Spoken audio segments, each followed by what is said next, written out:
बिस्मिल्लाहिर्रहमानिर्रहीम। ख़वातीन और हज़रात, आपको आगाह करना चाह रहा था कि ये फॉर्म 47 की शहबाज शरीफ की हुकूमत और फॉर्म 47 की मरियम नवाज की हुकूमत और एजेंसीज इतने बौखलाहट का शिकार हैं कि सरगोदा के इंसदाद दहशतगर्दी अदालत ने एक रूटीन में मेरे अरेस्ट वारंट्स इशू किए थे, और जो कि जज साहब हमेशा ख़त्म भी कर देते होते हैं जब हाजिरी होती है। तो उस पे मियांवाली पुलिस की टीम और इस्लामाबाद पुलिस टीम ने अभी थोड़ी देर पहले मेरे इस्लामाबाद के रहायशगाह पे घर पे रेड किया अरेस्ट करने के लिए। और यहाँ पे ये मैं कहता चलूं कि किसी भी टाइम किसी एमएनए को या अरेस्ट करना होता है तो सबसे पहले स्पीकर को इन्फॉर्म भी करना होता है। और बैसियत लीडर ऑफ द अपोजिशन ये हुकूमत ये नहीं चाहती कि हम लोग सच की बात करें, हकीकत की बात करें।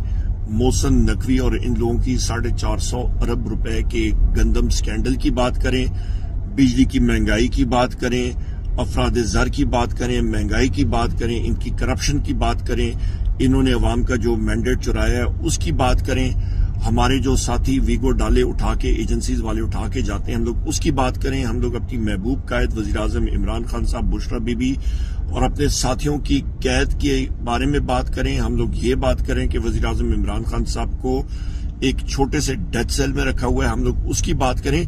ये सारी चीजें, आवाजें ये कुचलने के लिए ये हथकंडे इस्तेमाल कर रहे हैं। इंशाअल्लाह ताला इनको तसल्ली होनी चाहिए, जो मर्जी हो हम लोग डटे रहेंगे अपने लीडर वज़ीर आज़म इमरान खान साहब के लिए। हमारी जान भी हाजिर है और हम लोग डटे रहेंगे, और हमारा ये मिशन जब तक वज़ीर आज़म इमरान खान साहब वज़ारत उज़्मा की कुर्सी पे नहीं बैठे होते, हमारा ये मिशन चलता रहेगा। बहुत शुक्रिया। अस्सलाम वालेकुम।